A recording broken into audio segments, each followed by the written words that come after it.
Lakaran The Painted Path dimulakan dengan perjalanan kami ke Jepun. Pilihan flight kita orang ialah Garuda Airlines sebab sesurvey tiket hari tu Garuda yang agak murah, which is around 1.8k dengan baggage 46k setiap seorang. Tengoklah tu bag masing-masing. Ini tidur pula, belum naik flight lagi. Train dekat KLIA 1 masih under maintenance, so kita orang kena naik bas untuk ke kapal terbang. Trip kali ni aku pergi dengan kawan baik aku, yang mana anak dia pun kawan baik dengan anak aku. Dah mak-mak ngam, anak-anak pun sekepala, takkanlah bapak-bapak nak buat hal sendiri. Autolah jadi kawan baik juga demi keharmonian rumah tangga. Total squad 10 orang, 4 dewasa, 6 budak yang tak reti penat ni, dah macam rombongan Cik Kia. Sampai dekat area kapal terbang tu, kami tinggalkan stroller dekat depan pintu kapal terbang. Kita orang book tiket flight menggunakan Traveloka. Aku split 2 booking sebab nak guna voucher. Kenapa lain tak jalan? Kita orang dapat tolak 168 plus 168 bersamaan dengan 336. Banyak jugalah. Total satu family RM8,085. Cuma ada transit dekat Jakarta. 35. Flight lebih kurang dalam pukul 12.50 tengah hari. Perjalanan mengambil masa lebih kurang 2 jam lebih ke Jakarta. Part ni aku seram jugalah. Makanan dalam flight dia biasa je bagi aku untuk yang dewasa. Korang jangan lupa untuk request Muslim meal. Tapi child meal dia sedap juga, dapat free goodies lagi. Jangan lupa untuk request child meal sebelum fly. Sesampai di Jakarta, kita orang solat dan makan dulu. Tengoklah straw dia daripada serai. Nasi ni pula nama dia nasi liwet. Lepas tu kita orang masuk dekat dalam balik. Lepak-lepak dekat area sini selesa. Ada kursi urut. Budak-budak pun puas main berlari sana sini. Sarah ni sampai dah tertidur. Transit kita orang dekat Jakarta ni selama 9 jam. Dengar macam lama kan? Tapi bagi kita orang okey je. Ditambah pula dengan ada drama stroller yang berlaku tadi.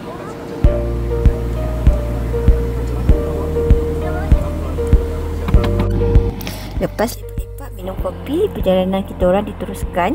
Flight ke Haneda pukul 11.45 malam.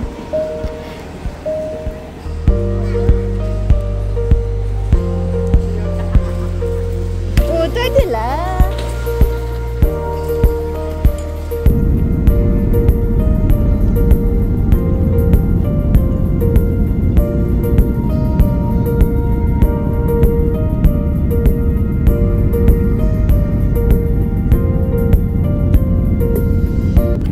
Dalam flight ni dapat lagi makanan dan Chinese meal. Tengoklah tu, macam-macam ada dalam Chinese meal. Tapi sebab dah malam, tak larat nak makan, rasa nak tidur je. Seat flight ke Tokyo ni 242. Yang si Sarah ni tak tidur sebab tadi masa transit dia dah tidur. Tiba-tiba muntah pula pukul 3 pagi. Pramugari Garuda very helpful, siap bersihkan dan tolong sapukan minyak telon lagi. Lepas tu aku dah tak boleh tidur sangat. Tidur-tidur ayam je, tengok-tengok dah cerah. Cantik betul sunset di awan kan? Korang tunggu jap lagi. Nampak tak Fuji-san with snow cap? Beberapa minggu sebelum flight, kecoh cerita Fuji without snow walaupun dah masuk pertengahan November. Kita orang dah frust, berserah je lah. Tapi Alhamdulillah masa kita orang pergi ni, Fuji dah pun ada snow cap.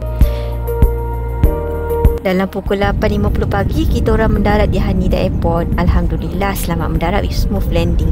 So far kita orang happy dan berpuas hati sangat naik Garuda.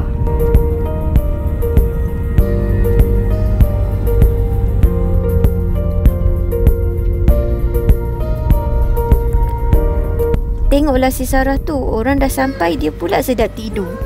Sampai Haneda, lepas semua dah wash up, kita orang isi borang visa on arrival dan juga borang custom clearance. Sebenarnya semua ni boleh isi online sebelum sampai. Dan nanti korang boleh scan je QR. Kita orang tak buat yang mana bagi kita orang yang ramai ni, buat manual lagi senang.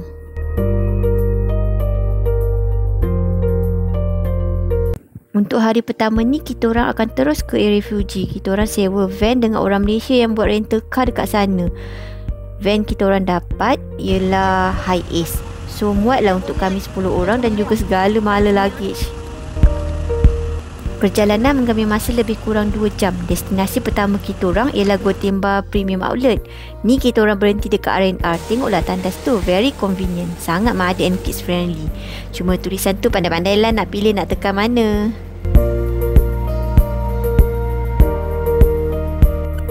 Untuk driver, korang kena buat international lesson dekat JPJ Negeri sahaja tau.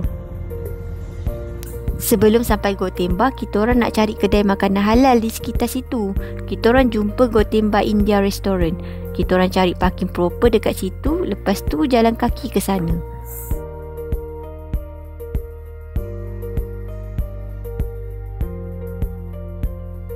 Tapi korang nampak tak bas tu? Bas gila, kita orang tak dapat makan sebab restoran tu dah penuh. Sebab ada group from India tourist makan situ. Kedai dekat Jepun ni kecil-kecil je. Senang penuh. Lepas tu, kita orang ambil keputusan ke Gotemba terus. Cuba cari makanan dekat sana. Dekat sana ada food court dan ada satu kedai Muslim friendly. Tapi walaupun Muslim friendly, kita orang still ambil makanan seafood. Nama kedai tu Pacific Cafe. Maaflah gambar tak banyak sebab penat dah lapar sampai lupa nak tangkap gambar. Next, kita orang window shopping. Window ke? Haha. Tempat ni besar gila, memang tak sempat nak cover. Tambah pula budak-budak ni nak main merry-go-round ni pula. Terpaksalah spend masa dekat sini.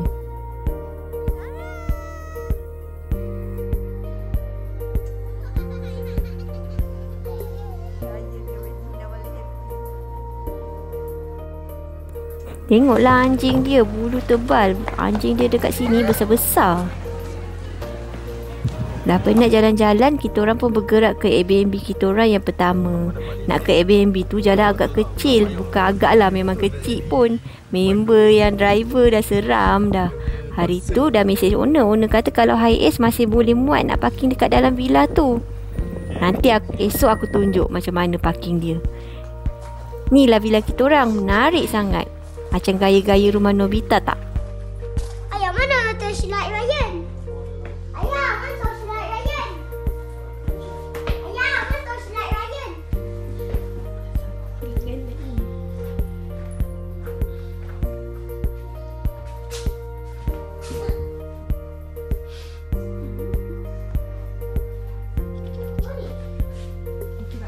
Kita lepak bawah je. Dek, janganlah buka. Nanti terlupa nak tutup. Dekat depan ni ada bangsal. Boleh lepak-lepak. Boleh BBQ. Sejuk sangat. Mana kunci balik? Mana kunci dia?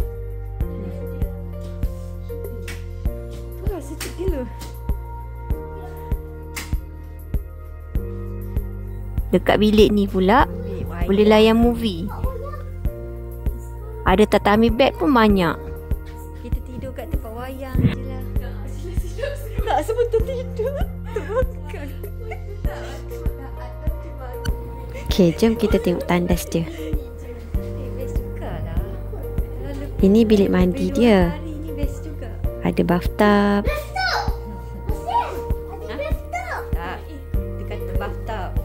Ada mesin basuh dan juga dryer. Dekat sini pula ada satu tandas. Dalam rumah ni ada 3 tandas, lagi 2 dekat atas. Jom kita naik atas. Itulah bukan banyak TV dia. Sambil masak pun boleh tengok TV. Dekat atas ada 2 bilik tidur. Satu bilik tidur ada 3 katil. Buka tu heater tu. Heater pun ada. Dek. Buka switch. Ni tandas. Dan sebelah bilik. Oh, dia memang lampu ni. Kita buka lampu ini. Buka lampu ni, Dek.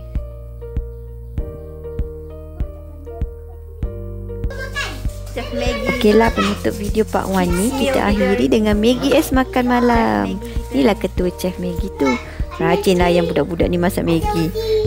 Okey, part 2 nanti aku tunjuk apa yang paling best pasal rumah ni.